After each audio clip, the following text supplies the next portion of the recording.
if it's a legitimate company, they should have liability insurance against their manufacturing. What problem were they trying to solve when they came up with the bioregulators? We start, as more amino acids get joined, we start changing the names. And they become more complex as the chain grows.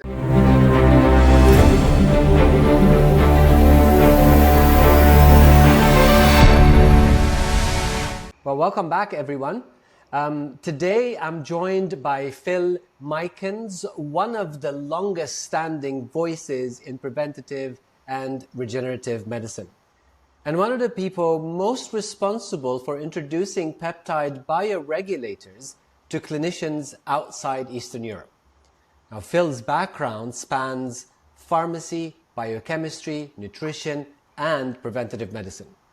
For more than 3 decades, I'm not sure if he loves me saying that, he has educated practitioners around the world on healthy aging, regenerative medicine, and lifespan science.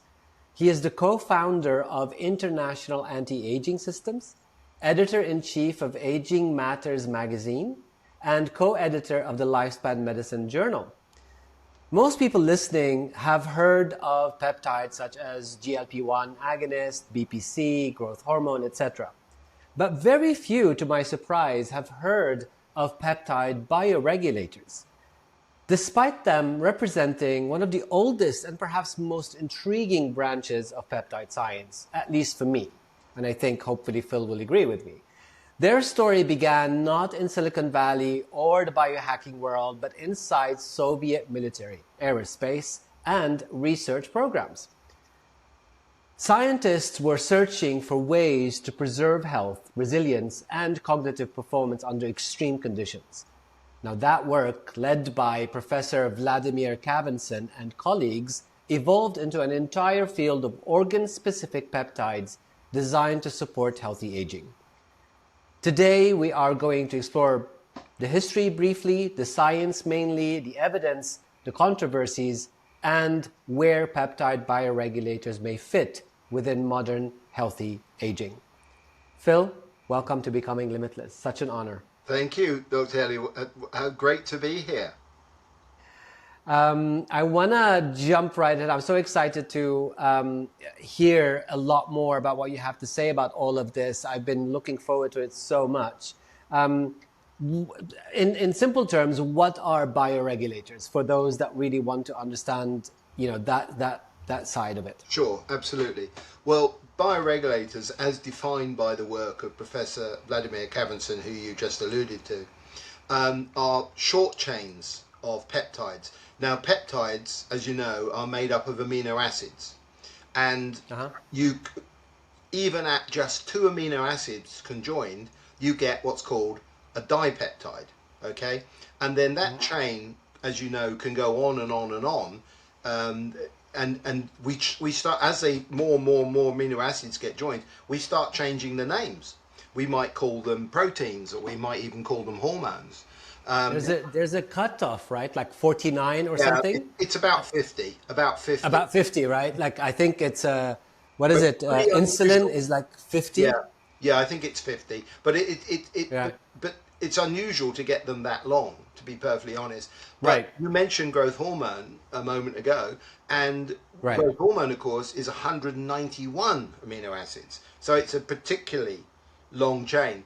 And the problem with that, I'll come back, sorry, I'm deferring slightly here, but the problem with that is it's such a long chain, you have to inject that, because any other method, route into the body, will be destroyed. It's just that's one of the problems. So coming back to bioregulators, they are peptides made up of no more than 6 amino acids, okay? Right. So that's 2, 3, 4, 5, 6, all right?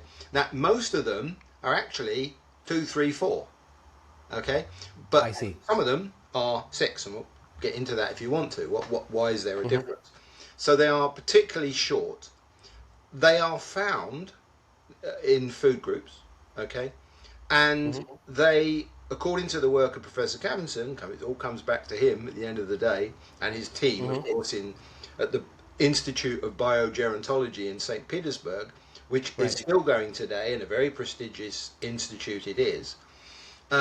Basically, they're gene switches. they either silence or activate individualized genes. So if you think about it, it's an incredibly accurate method. If you know what gene you want to silence or activate, then you can find a peptide bioregulator that will do this function. And we wrote a book together, which I've got it over there, Peptides in the Epigenetic Control of Aging. So there's something really fundamental. And just quickly to mention that not only do these bioregulators effective in humans, they also are the same ones in animals, and would you believe it, even plants. So there's something very universal about them. So that's it. They're gene switches, if you will, and they're made up of short chains of amino acids, less than 6. So even shorter than what we now see as peptides being injected, be it GLPs or be it whatever, and they become more complex as the chain grows. That's right. I mean, most of them, the longer chains, possibly with the exception of, there's a few, but BPC 157, for example, 157, that is 15 amino acids. Strangely, I think it does work orally. One would not expect it to. I think there are some reasons for that. But in the case of these bioregulators, which, as I've said, are less than 6 amino acids, I should also mention they're nano-sized. Okay, and these two factors have meant that they are effective orally. So yes, they can be injected, of course they can, but they do, and if all the studies are done on this, they do survive stomach degradation because of their size. And they don't go to a receptor, as some other peptides may. They go directly to DNA. And the Russians have the most incredible slides where they show the interaction of the peptide with the DNA and seeing a reaction. It's almost like a key going into a lock.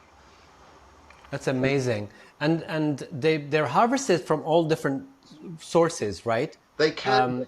They can be. The most common is porcine. If we talk about natural ones, obviously the synthetic ones can be made in a laboratory.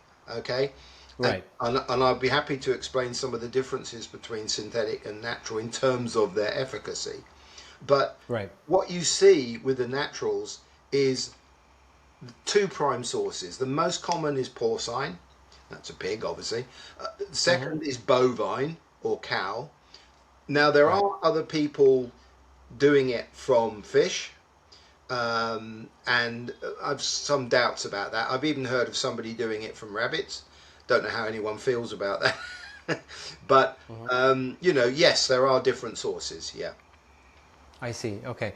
And you mentioned that they are switches, right? Now, from my experience with them, and I've sort of experimented in them for a few years now, and I love their effect. They come organ specific, right? Yes, that's right. The organs. Can you explain that? Glands, yeah. Presently, on the commercial market, there are 21. Okay. Okay. And they. So that's quite a lot. But yes, the glandular ones and the organ ones are quite easy to define.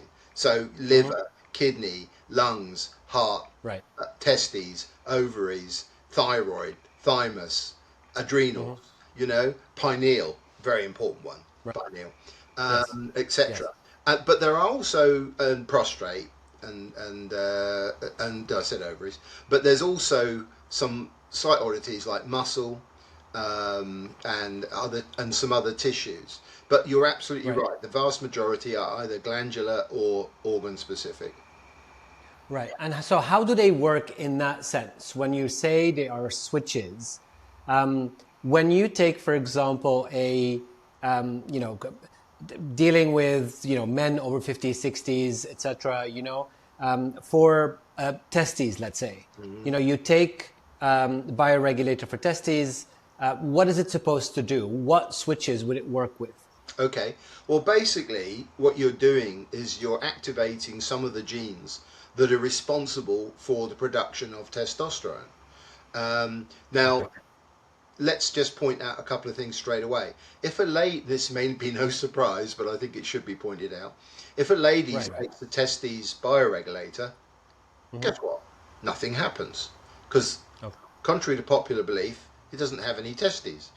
It's the same for the men. If a man takes an ovaries peptide, it's not going to do anything. And the only other one that's specific is there is a prostate peptide, Right. which again would do Right. nothing in the ladies. So apart from those three, so now I like to think of them as adaptogens, if anyone's familiar with that term, but Right. you Yes. get adaptogen plants and they're known to have a balancing effect. I mean, for example, maca is quite well known. And so it can have a balancing effect. So you start to ask, I've actually got a small theory about this, which I've not heard anyone I'd answer. love to hear it. Yeah. Okay. Tell me. Well, why are there some of these adaptogenic plants which will put you into a balance, into a hormesis, into a not hormesis, I shouldn't have said that word, into a balance of whatever it is. Let's say maca, for example. Homeostasis, maybe. Yeah. Homeostasis. Thank you. I was talking about hormesis Okay. yesterday. I think that's why it's in my brain.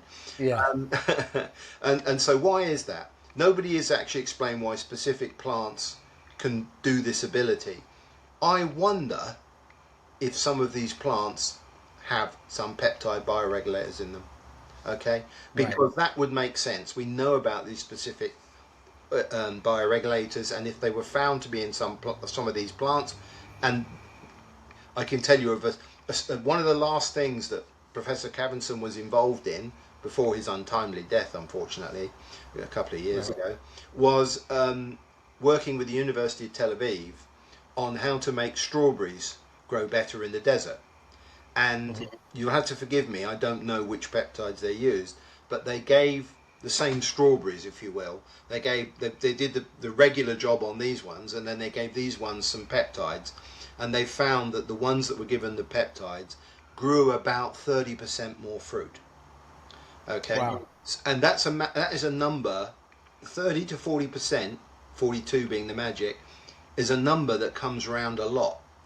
Cavenson suggested that every cell in our body has a biological reserve of up to 42%, which is pretty massive when you think about it, right?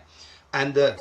and his hypothesis was that for various reasons, some humans can tap into that reserve, and some are good at tapping into that reserve, and some are poor at tapping into that reserve, and that the folks who are good at doing it live longer. And that's not just a flippant remark, because it was actually undertaken in a very large study, which I'm happy to talk about. So Amazing. Amazing. so yeah, these are something very fundamental that operate in all life forms, in So plants. what problem were they trying to solve when they came up with the bioregulators? Right. How did that lead to this? Like for me, that sort of blows my mind. Yeah, thank you. Well, as the old saying goes, we're all standing on the shoulders of giants, right? So in other words, it's the work that people that came before us that gave us clues Right. to the next step. And actually, in the case of Right. Professor Cavenson, and I knew the man, and I, spent quite a bit of time talking to him. It was actually at the St. Petersburg Institute, Biogerontological Institute. They actually had Pavlov. Now, I think most people have heard the name Pavlov because he made the dog salivate, right? Right. Remember, Yeah. he rang a bell, gave them the food, Yes. and then he Yes. just rang the bell and they started salivating, expecting the food. Yeah. But Yeah. what is lesser known was he is actually the man credited with first discovering short chain peptides. Oh, really? Wow. Yeah, he was the man that actually discovered short chain peptides. Cavenson, so in the 1980s, during the Soviet Union, of course, Cavenson, as the professor of that institute, received a call from the Kremlin. And they said to him, we need to protect some of our troops. We've noticed that submariners in nuclear submarines are literally aging badly. Perhaps not a big surprise when you spend months sitting near a nuclear reactor, right? But No light, no, etc. Yeah. how awful. But nonetheless, Yeah. they were aware of the problem and they said, what can we do to help them?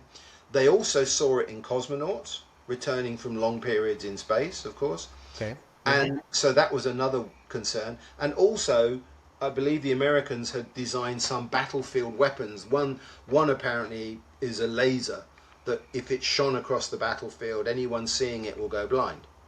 So Right. the Kremlin said, find something that can help our troops in any of these situations.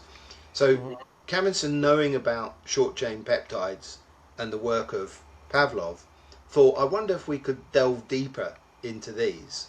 And of course, this is over many years. I mean, as I said, this work started in the 1980s, and so that's where it began, and it was sort of 40 odd years ago. You know, it seems pretty incredible when most people are only hearing it for the first time, of course. But beyond that, later on, they also gave it to some of their Olympic teams as well. And this is not a state secret. This is, you know, this is in the literature. Wow.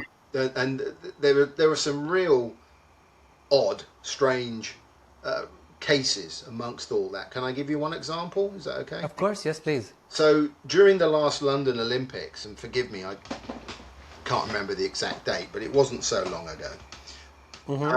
The Russian gymnast team, ladies gymnast team, they won the gold medal. And, you know, these were young ladies, you know, 20, 22, they're all very young, very fit, obviously. How do you win a gold medal and not be? But they won the gold. Anyway, when they, and I've seen, there's some nice pictures, Professor Kamen-Son, the coach, you know, and the team with their medals on, etc. And they returned to Russia, of course, and they decided to study their telomeres. Now, do we need to talk about telomeres for 15 seconds? I would love to. Yes, please. Okay. Yeah. Right. Well, telomeres are these, if you will, caps on the end of our chromosomes. Okay. Right. The easiest way I can describe them is, if you've got a shoelace, right, on the end of your shoelace is an aglet. I know that's a name not often had. A bit of plastic that holds the lace together. And you know what your lace would be like if it didn't have an aglet. It would just be a frayed mess, wouldn't it? Right. Well, they think that telomeres have the same protective quality to DNA. They think it literally binds it, holds it. But you get them in different lengths. And the general consensus is that the longer your telomeres are, the more protective that is. Okay, the more likely you are to live longer. Which means your DNA is healthier in general, right? Exactly. And I think it shortens with age too, correct? It does. And there are lots of assaults that we all know about, like smoking and drinking too much and all that shortens them. You know, the sad thing about anti-aging research is we know all the shit that's bad for us. Yeah. We don't know enough about what's good for us. So exactly. It's being worked on. But so the longer the telomeres, the considered healthier the cell is that it was derived from.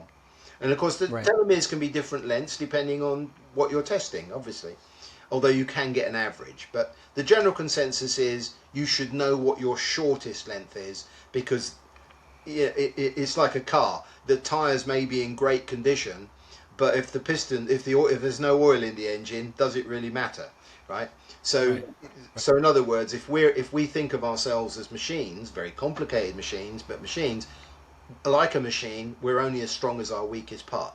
So a lot of people who measure telomeres say the number one thing to know is what is your shortest telomere.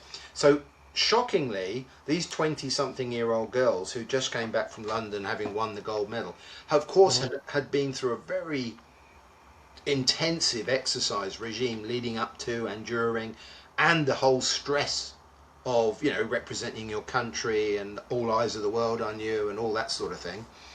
When they tested their telomeres, they found that the average was equivalent to a 40-year-old. Wow. Okay? Which was like, what? How can this be? Because looking on the outside of those ladies, you'd go, you couldn't be fitter. Yeah. Yeah, you know, but that was the case. But what they found was that when they gave them a small cocktail of peptide bioregulators, they recovered within like 2 to 3 weeks. And you go, well, that's because they're young, they would have done anyway. Well, they'd done the same with the cosmonauts. You know, you've got middle-aged cosmonauts having been up in space for a year or whatever, and they're not in good shape when they come back, you know, despite doing a bit of exercise on a machine up there and all the rest of it. And again, they give them the peptide bioregulators to help them recover much faster. Wow, that's amazing. And I mean, I've felt them, and I felt a difference using them and not versus not using them. But if I were a novice at this, obviously, right? I have never used these before. Where would you kind of guide people through your experience of where to start? Okay. Now, obviously, with education, understanding, you know, what's happening inside, look at your chemistry, do your blood, like all of this, considering that all of that was done, right? Yeah. What is like I know they're all pretty important depending on, but what is there a hierarchy in your opinion for them? You know, well, the hierarchy, of course, for an individual would depend on their weak points. Of course, yes. So, for example, if you had thyroid issues, you've got to be taking the thyroid. If you Right. had an adrenal issue, you definitely want to take the adrenal, and so on and so forth, right? Whatever. Right. And there are combinations of, and we can get into that become synergistic. Okay. You can take several at the same time, correct? You can.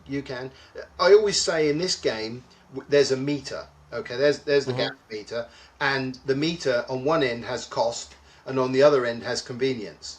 And Right. whenever you present a program to anybody, if it's too costly, they may not do it. If it's too Right. inconvenient, they may not do it. So you try Right. to always find that happy medium. I personally, I know people who recommend a lot more. I personally try to get people at 3 peptides because that is a nice number. It's not too expensive.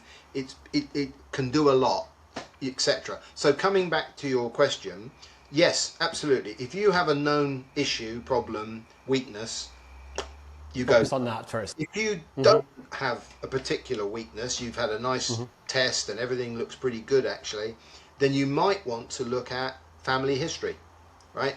If mum died of Alzheimer's, if dad died of cancer, whatever, you might want to say, well, that perhaps should be my preventative focus, so that in Right. 20 years' time or whatever, I'm not going to be in the same boat. So that's another way. Of course, there are genetic tests now as well, of course. Of course, yeah. But there are 3, in my opinion, that do stand out. And I have to admit, these are the 3 I take regularly. And we can get into dosing and timing and all that in a moment. Yeah. So this huge trial that I mentioned a moment ago, I mean, nothing in the West has ever been done like this. But there was a trial in the Soviet Union, and they went, and of course this communist country, and Cavenson said to me once, he said, if I tried to do this in modern Russia, I probably wouldn't have had the resources to do it. But in Soviet Union, and because I was instructed by the Kremlin, he said I could pick the phone up, ask for anything, and it would be here tomorrow. So, you know, that's the power they had. But so what they did, they decided to go to the workers of Gazprom. Now, Gazprom were, and still are, Russia's biggest oil and gas company. Okay, Right. most of the guys that work, everyone work is in Siberia, right? So straight away, they're not office workers in New York, right? They have a tough living to undertake. Right. So anyway, and this is where it gets mind blowing. They chose 11,000 participants, right? 11,000. Wow. It's unbelievable. There's Okay. so few studies get numbers like that. Anyway, Right. 11,000, and they put them into 2 camps.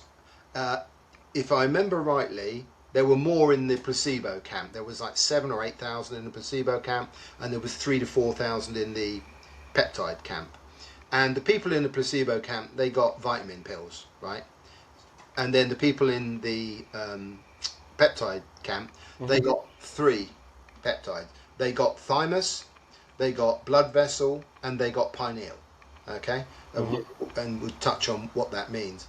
Now, as time went on, because can you believe this study went over 12 years, right? It's Wow. incredible when you think about it. Yeah, of course. As time went on, they didn't. Some of the people dropped out, and obviously some of the people may have died and what have you. But by the end of the study, and bear in mind that nobody started super young, so they started people 30, 40, 50, right? So a lot of people at the end of the trial was sort of 60, 70, even one or two in their 80s, right? So, and by the end of the trial, I believe they had 1,000 people from the original trial still on at 12 years. 12,000. Wow. Yeah. Okay. Okay, but the figures came back from this amazing study, and what they showed was really, again, almost unbelievable. And that was that the people in the peptide group, as opposed to the people in the vitamin group, had 1/3 of the morbidity of the vitamin group. So, in other words, they only suffered from 1/3 problems, and compared to the, let's call it, placebo group. Wow. That's Okay? amazing. That's a big number by itself. But Of course. but get this, and please bear in mind that in that extreme part of Russia, people do not enjoy lengthy lifespans, right? It's tough. Of course. You know, they don't have the same average lifespan that we have in the West, etc. So, Right. you know, spend a year in Siberia and come back and tell me that's not true. Yeah, I know, right? Yes. Anyway, so the point was, what was even more amazing was when they compared morbidity, when they compared deaths, people in the peptide group had 1/3 of the deaths. So, Wow. in other words, if you took the placebo, you were 3 times more likely to die. Right. So it extended their lives. And these are the three that they've chosen. You said vessels, thymus, and pineal. Yeah, and I think Wow. Yeah. that those, and that's a great synergistic combination. Why? Well, let's think Yes, about please. them individually. The thymus is a key factor to producing thymic hormones, which are in fact peptides. There are 13 thymic hormones that come. The thymus gland is in our chest, okay? Right. Quite a large organ, but it is also the first gland to atrophy with aging. In other words, get smaller, okay? Yes. And when does it happen? It happens as we're teenagers and we become ready to procreate, right? It's almost like nature's, right, that's it, you know, you can now procreate, I'm switching the clock on, right? Right. So, I don't know, I'm just being a bit facetious there, but No, but it makes sense. It makes sense. Yeah. you know what I mean? And so a lot Yeah. of people think supporting the thymus, and of course the production of white blood cells and other things, not white blood cells, but these thymic hormones play a real key role in our immunity. So, and it's no accident that as we get older, we have weaker immune systems. Okay? So Yes. that is and again, let me just stipulate as well, that by taking a bioregulator, what you're, in the main, what you are doing is you are encouraging through the genes of that particular gland to make more of its hormones, right? Right. But it does so in a natural way. It's not an imbalance. So if you were to take, let me use the thyroid as an easier example, please. So if you were to take a thyroid drug, or even a desiccated natural thyroid gland from a pit, well, that's a bit different one. I should get back to the drug. Most people are familiar with something like Synthroid, which is T4. Right. Right. Well, you're only giving one of what are actually, although only doctors only look at two, which is T3 and T4, there are actually two more, T1 and T2. But Yes. he ever talks about them. Yeah. So by taking a drug every day, you're putting that in your blood, and you're going to change the balance. And there's a big problem with people being overdosed on T4. Big problem. Get real toxic. Rush to hospital, right? Yeah. Well, it doesn't happen. And that's why I think the safety, I know we haven't got there yet, but the safety of bioregulators is so extremely high because it does everything in a natural balance. Okay? Right, in that sense, yeah. But the great, in that sense, yeah. And even Cavenson, when I asked him, couldn't understand it fully. The crazy thing is, if you're already too high, it won't do anything, or it might even silence genes to try and bring it down. You mentioned testes and testosterone earlier. One of the things I always have to tell our bodybuilding friends is it's unlikely to do anything for you, because I imagine you're already doing a bunch of things to get your testosterone up, right? Probably. Yeah. And this is not going to force your testes to make more testosterone. In fact, it could even do the opposite. But where they work very well is with, how shall we say, regular people or aging people, where they want to be a bit optimized. They're not looking to raise something to a superlogical level, right? So, and that's where the safety comes in. That's like an adaptogen. It puts you within this healthy band, not too low, not too high, right? Because everything in life, From a safety perspective, you mean? from a safety From a perspective, safety, yeah, yeah. So this segues naturally to what I was wondering about as you were speaking about this. I feel that this kind of lives, like, it's not really a treatment tool, and it's not exclusively a maintenance tool, as if it lives like in between, like a hybrid of these two. it is. So I don't think they're used as treatment, right? Well, they can be. And They maintenance, can. obviously, but it There's seems some like eye it lives ones. in between. There's some eye ones. There's Professor Cavanson's wife is a lovely lady by the name of Professor Svetlana Trofimova, and she runs a clinic in St. Petersburg. It's called the Tree of Life Clinic. Okay, anyone can find her, and she specialises in eyes. Okay, and she uses some of these for the eyes, and they start always with injections. Okay, not into the eye. Let me say that straight away. Yeah. You know, they actually, if you want to know, they actually, around the eye, this area around the eye is called the orbit, and they would actually take, let's say, the retina.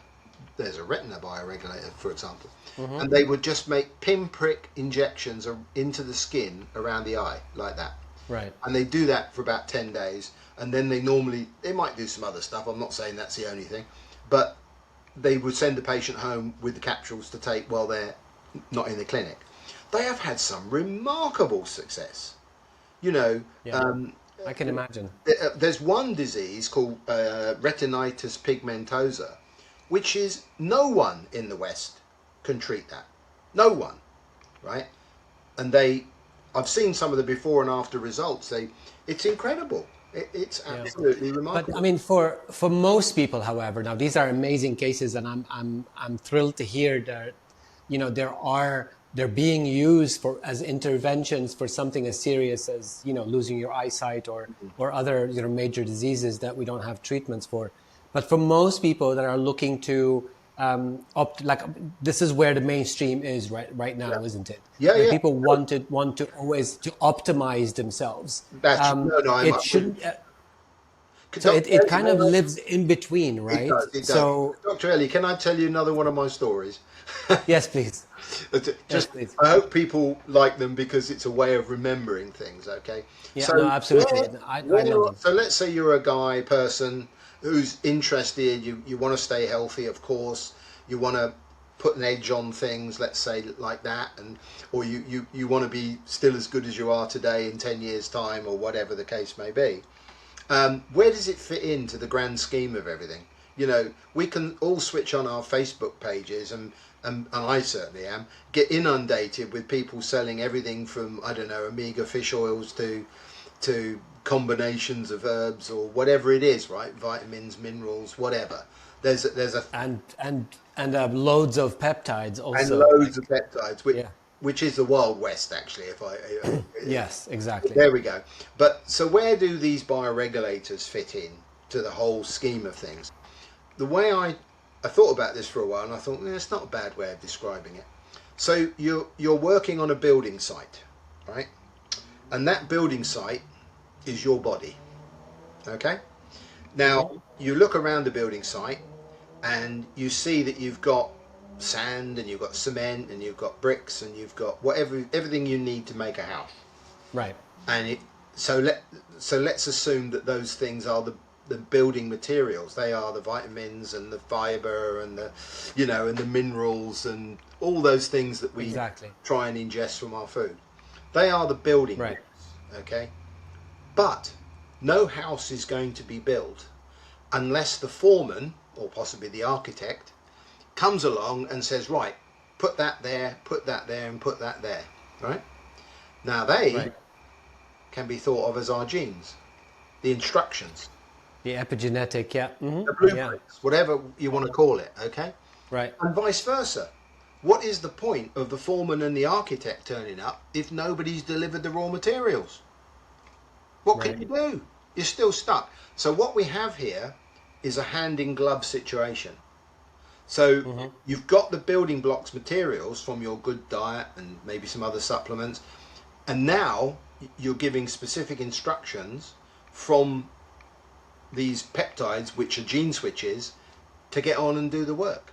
And so, say for example, a lot of people are, which is why I mentioned this, you're hypothyroid, right? You have too little thyroid, okay? And most people are. A famous thyroid physician by the name of Rick Wilkinson once told me that he reckoned at least 6 out of 10 adults are hypothyroid, right? Yes. And of course, we all know the thyroid has a lot of implications to our health, of course. So, if you take the bioregulator, you're helping to endogenously, i.e. inside your own body, increase your own thyroid production. Caveat, if you have no thyroid gland, because it's been removed, it won't do anything. It won't do anything. Yeah, it's not going to grow a new one. Right? Exactly. It's not going to grow a new one. It's a bit of a rarity, that one, but I mean... Yeah. So, I mean, I want to just finish off with, because I think we've touched on several things. We can talk about this forever, and hopefully we can have a small series of actually touching on different aspects of this as we go along in the future. So there are a couple of questions that I would love for you to answer. We know that a lot of you said there are 20 ones that are kind of available for people that you can kind of find and buy, right? What should people watch out for? Now, one thing that I want to say for my audience that live in this region is that you need to watch out if the bioregulator has been taken from pigs because of religious...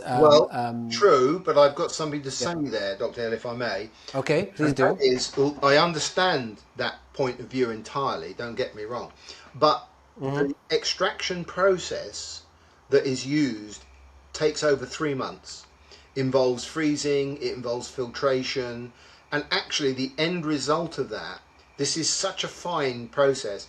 In the end, there is no DNA and there is no tissue in the final material. So if you went retrospectively to try and find out what animal it came from, you'd never find it. Okay? I see. So, do boxes say where they were, if they're synthetic or not, or if they're where they come from? If they're legitimate people, they should. But as I said, at the moment, and I'm not trying to hurt anyone with this, but I mean, it is some cases it's a bit Wild West. But the Russians are still producing it. We here in the UK are producing it. There are a few people out there who are into this space. But yeah, I understand your concerns. But I have worked with a lady in Dubai, funnily enough, and she assures me that they can get clearance because of the... I know if you're a devout Muslim or Jew or whatever, then that's your issue, isn't it? That's your whatever. And this is, each their own belief and how they see it, etc. I think what we're trying to do is to make people aware that possibly they could be from this, and you need to examine if this is good for you or not. Sure. If this is something that you're happy to do or not. Sure. And there are alternatives. So let's say you're not happy with this. There are synthetics. Exactly. Not as many. Exactly. Not as many, but from a safety perspective, is there any quick advice that you can give people on what to look out for when they're buying bioregulators? Because like right now, if you go online and you type in bioregulators, you're going to get, I don't know how many websites that actually sells them, right? How do I know where to buy my bioregulators from? Right. Well, first of all, I hope to give you a link in for your feed at the bottom, but Yes, please. Obviously, we're going to include that for sure. Yeah. but Yeah. you're absolutely good question. Of course, they should be oral because if they're injectable, it automatically becomes a medicine. Okay, and a lot of these companies are getting around that by actually putting on the label research only, not for human use. Right. Well, that doesn't. And then it opens up a whole other area, right? Yeah. Of storage, of contamination, of all sorts of things, right? Yeah. So I prefer the oral pills out of them. And just quickly on this, I forgot to ask you this earlier when we were talking. Generally, a course is usually for 10 days, and then you take off, and then you take another 10 days a month Yes. later, and then etc. Is that correct? Yes. Have I been doing it correctly? Yeah, no, you have. The remarkable thing is, it's good news, isn't it? Yeah. The remarkable thing is that, let's say you come back to the thyroid again. Let's say you had a thyroid problem. Doctor says, take this thyroid hormone. You're probably going to take it every day, right? Every single day, because you have to put that thyroid in your blood. When you take the thyroid bioregulator, you're reinvigorating your thyroid gland to produce more of the thyroid hormones, and actually that has quite a long lasting effect, but then you have to just jump start it again. So if you do what the Russians call an intensive course, let's say you've got a problem, sometimes it's best to take 2 capsules a day the whole month, right? But it's very rare to continue like that. So the normal protocol, the old 80-20 rule, right? What I'm talking about is good for 80% of the people, is to take 2 capsules a day for 10 days a month. So let's say you do the first 10 days of the month, and then the rest of the month you don't have to take it. But then the next month comes around, start again. And that now, if things are going well, things are going well for you, and and you're in quite good condition and you're happy with things, you can even reduce that program down to every 2 months or even every 3 months. I don't think I'd go below 3 months. So in other words, 10 days of treatment for 3 months. But a course is a 3 months course, right? 10, 10, 10, correct? Yes. So usually you do it over 3 months. Yes, that would be good. Would you repeat that, or would you do it once a year? Would you do it twice a year? Depends for on someone who's looking to optimize their health. Yeah, it does depend on the need, but I suggest the minimum is to do 1 course, that's 10 days, 2 capsules, 10 days, every 3 months. I wouldn't dip too much below that unless you're very confident. Unless you're Brian Johnson and you're doing loads of testing and whatever. Right. Yeah. No, I get it. Okay, so going back quickly because we have to wrap up about the safety thing. So just let people know what to look out for, please. Beside obviously the website that I'll be sharing, it's the website that I use for bioregulators, which is what we've been talking about today. Thank you. Well, of course, it's difficult for, I don't know every company out there, of course, but I also in general, I do fear that the word bioregulators will become abused. For example, decades ago, I worked with what are known as nootropics, drugs that act on the brain, basically. Later on, they became known as smart drugs.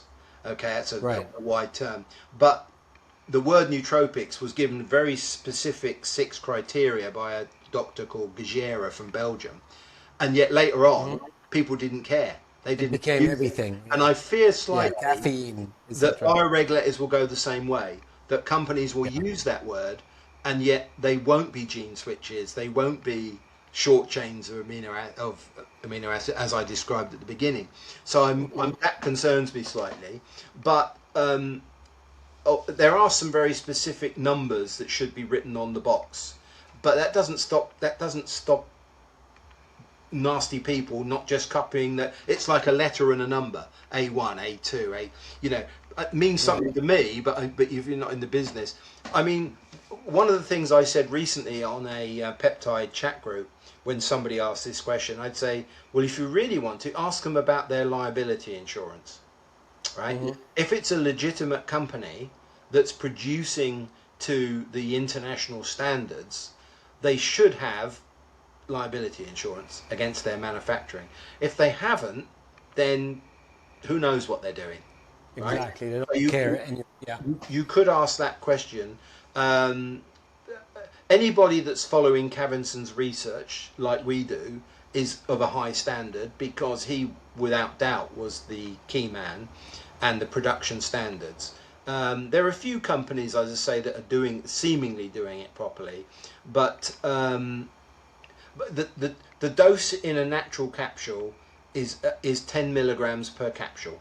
Okay, just so it's 20 milligrams a day's dose. So 20 milligrams per day for 10 days. Yeah, 20 milligrams per day. The synthetics, strangely enough, are, if you don't mind, I just want to do a minute on this.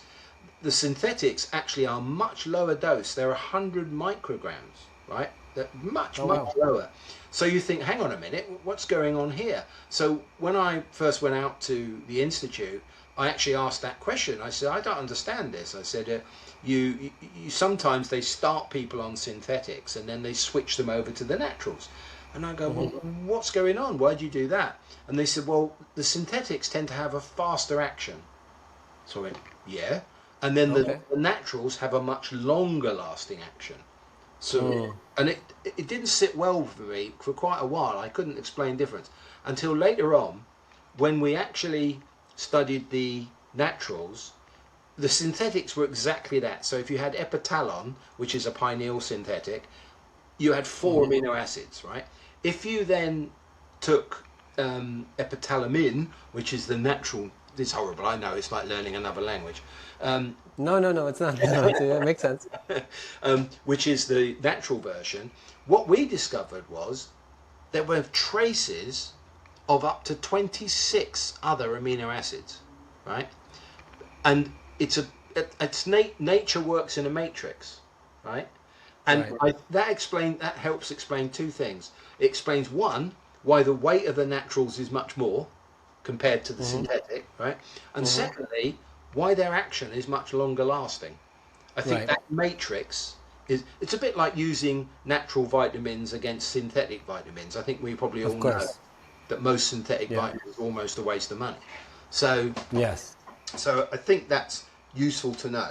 But I would suggest any of your listeners, they follow your links, do what you do. Yes, I'll make sure that that's clear, and we will do that later on. Phil, this has been so fascinating. We could speak forever. I want to thank you for being so generous with your time and for coming on board and educating us all about all of this. And I hope we could do it again and kind of dive deeper into a few other things. I love your stories. I want to hear more of them.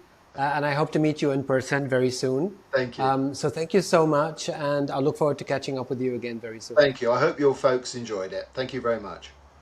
Thank you.